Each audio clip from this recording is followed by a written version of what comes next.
Alors bonjour à tous, j'espère que vous allez bien. Aujourd'hui, on est entouré d'invités de marque parce qu'avec moi, j'ai Jean-François, Anne-Claire et Gaëtan.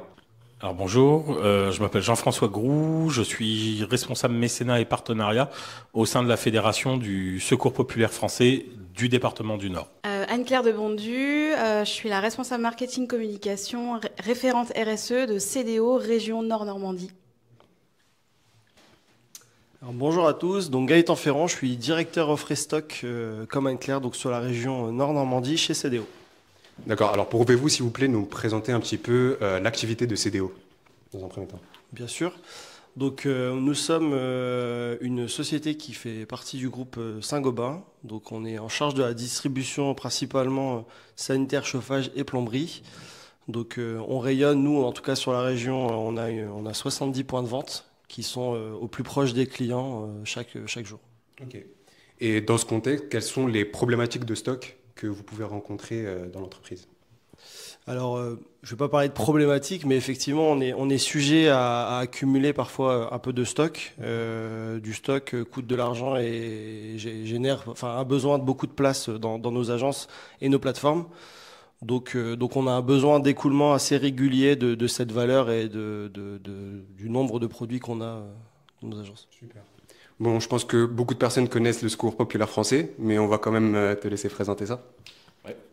Alors le Secours populaire français, c'est une association qui fête ses 80 ans cette année. On a été fondé en 1944 et on est une association généraliste de la solidarité. C'est-à-dire qu'on fait à la fois de l'aide alimentaire, on peut faire aussi de l'aide vestimentaire, on fait de l'accès aux droits, donc des ouvertures de droits pour les familles, de l'accès aux loisirs et aux vacances. Et puis, on développe aussi des activités annexes de plus en plus, par exemple des ressourceries, des recycleries. Voilà, on fait énormément de choses et on est un petit peu touche à tout dans la solidarité. Ok, alors que ce soit pour les associations ou pour les entreprises, vous avez tous soit envie de donner ou de recevoir des dons. Et je voulais savoir, pour une entreprise comme CDO, avant de passer par le don, quelles étaient les solutions pour justement gérer ces surstocks, tout simplement. La première solution, c'est de vendre les produits. Donc il y a certains produits qui restent encore sexy pour nos clients, donc on arrive à écouler au travers de la vente. Et ensuite, il y a une deuxième partie qui est beaucoup plus compliquée parce que c'est du produit spécifique ou qui sont dédiés à un chantier bien précis. Donc là, plusieurs solutions s'offraient à l'époque à nous, hein, le soldeur, l'huissier par biais de casse, de benne. Donc voilà, c'est des choses qui étaient faites avant. Heureusement, on l'a pas fait beaucoup et trop longtemps. On s'est vite retourné et tourné vers Dawn. Donc voilà. Ok, et comment est-ce que vous avez découvert justement la solution du don et Don en particulier?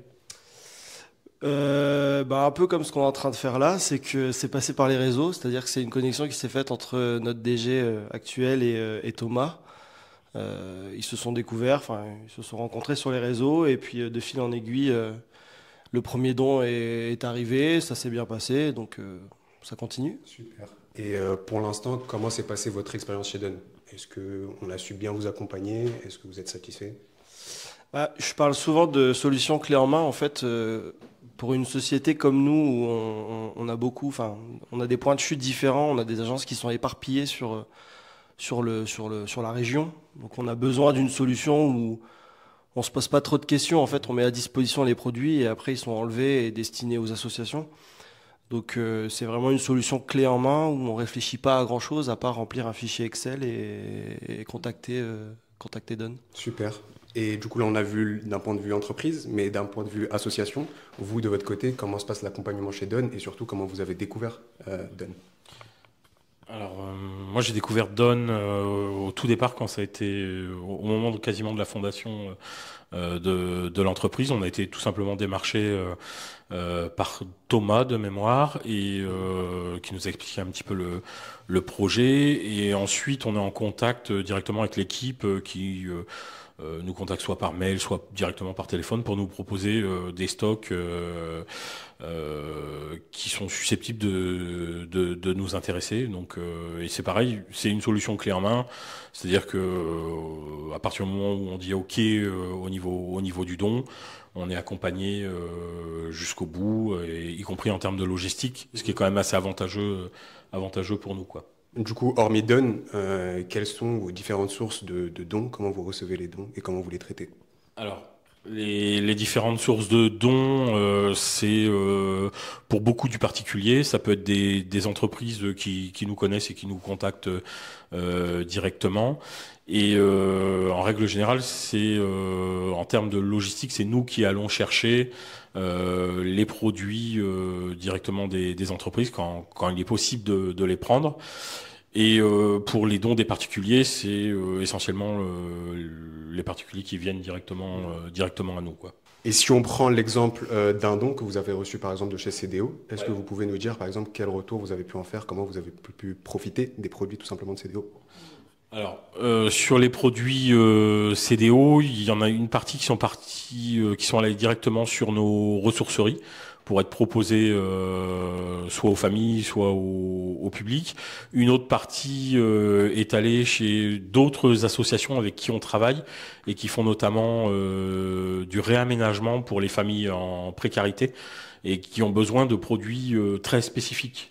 Et des produits professionnels. Donc, par exemple, quand on refait une salle de bain dans une famille bénéficiaire du Secours populaire ou de l'association qui s'occupe de réaliser le chantier, il faut des arrivées d'eau, il faut mettre en place des arrivées d'eau, soit de nouvelles arrivées d'eau, soit les déplacer. Donc on a besoin de ce matériel spécifique professionnel qu'on trouve pas forcément sur d'autres dons, quoi. Moi, j'ai l'exemple de 2 chantiers qui ont été menés de réhabilitation d'habitats indignes, d'habitats insalubres. Et par exemple, avec les produits CDO, on a pu refaire pour grande partie chez 3 familles à peu près. C'est un projet qu'on a pu mener jusqu'au bout. 3 familles, on a pu refaire intégralement tout ce qui était salle de bain et voilà. Donc ça, par exemple, ça c'est un projet très très concret, quoi. Avec ces produits-là, on peut répondre aux besoins des familles. Super, merci beaucoup. En soi, c'est quelque chose de très touchant de voir que des dons, ça peut avoir autant de valeur pour les associations. J'imagine que vous aussi, vous arrivez à constater l'impact que ça a. Et donc, je voulais savoir d'un point de vue RSE et au niveau de l'impact des dons, quels seraient vos projets futurs pour justement pousser ça encore plus? Déjà, c'est faire perdurer ce partenariat qui dure déjà depuis 4 ans, l'intensifier, le généraliser à d'autres enseignes cousines du groupe Saint-Gobain, ce qui est déjà en train de se faire.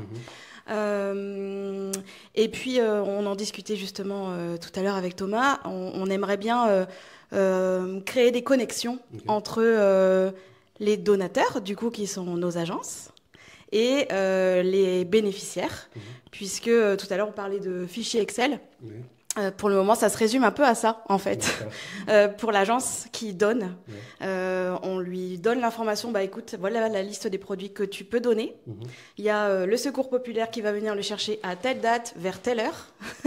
Et ça se limite un peu à ça. Et en fait, on voudrait donner beaucoup plus de sens dans l'impact et dans l'appréhension et la compréhension de nos collaborateurs dans cette démarche engageante et solidaire.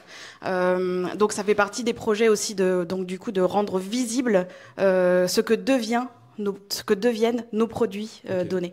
Donc si on se projette dans l'avenir, l'un des aspects que vous voudriez pousser, c'est justement le suivi envers des associations. Le suivi, le rayonnement, la communication, du coup, par le biais de vidéos comme celle-ci aussi, pour que les collaborateurs CDO mesurent et visualisent concrètement ce que sont devenus leurs dons. Alors du coup, Jean-François, de votre côté, comment est-ce que vous envisagez justement de donner un maximum de valeur à ces dons? Je sais que c'est votre travail tous les jours, essayer de maximiser l'impact des dons. Et quels seraient vos projets futurs avec Don justement ou d'autres associations pour donner plus d'impact aux dons? Nous, ce qu'on développe de plus en plus, c'est tout ce qui est aspect ressourcerie pour un public bien identifié et plutôt en précarité.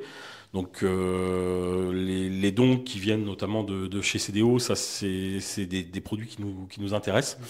Donc c'est surtout là-dessus qu'on peut donner le plus d'impact sur ce type de dons. Et puis pour répondre au questionnement sur ne pas être uniquement en fonctionnement fichier, mail, voilà. Nous, on est très intéressés justement par l'implication des salariés via les politiques RSE. Alors, tout type d'entreprise, parce qu'on est une association, et une association, ça repose énormément sur des bénévoles, et qu'à un moment donné, notamment les grosses associations comme nous, on a besoin de passer par une partie professionnelle. Alors, tout type de professionnel, ça peut être en communication, ça peut être informatique, mais ça peut être aussi, pourquoi pas, mobiliser les salariés sur des distributions alimentaires, qui correspondent plus à nos besoins, mais je travaille aussi avec d'autres entreprises, par exemple, sur des mises en place de chantiers solidaires, soit à notre profit direct, soit au profit de familles.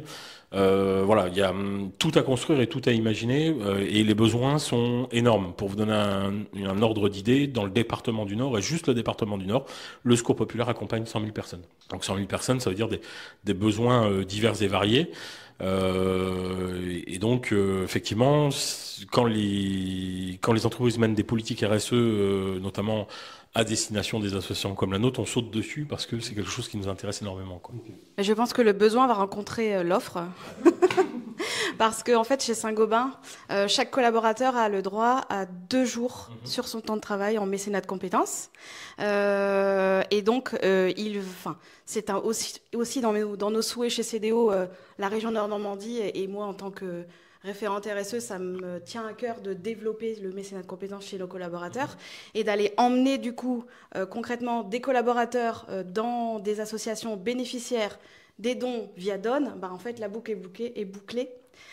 Et du coup, ça fait partie des projets futurs, et donc peut-être chez Secours Populaire, avec une cible d'encadrant ou de fonctions transverses sur de la communication, je sais pas, des RH pour refaire un CV, mais aussi sur effectivement des collectes. Là, on est en pleine collecte de jouets de Noël, donc que j'ai organisé au sein de la direction régionale, mais collecte alimentaire, etc. Ça peut tout à fait s'organiser, donc on reste en contact. Du coup, merci beaucoup. C'était une discussion très enrichissante. Merci à vous, Gaëtan, Anne-Claire et Jean-François. Est-ce que vous avez un dernier mot que vous voulez dire à la caméra ? Déjà, merci à Donne de nous permettre d'obtenir les produits qu'on n'aurait pas facilement et auxquels on n'aurait pas forcément pensé au départ. Et là, c'est ce que je disais tout à l'heure en arrivant, la toute première collecte, les tout premiers produits qu'on a reçus de chez Donne, il y a à peu près 4 ans, venaient de chez CDO, et notamment la partie Normandie de chez CDO. Donc voilà, c'est marrant parce que 4 ans après, on rencontre le donateur qu'on n'avait jamais vu ou jamais eu en contact. Eh bien, merci beaucoup, c'était une super discussion, et nous, on vous dit à la prochaine pour un prochain épisode.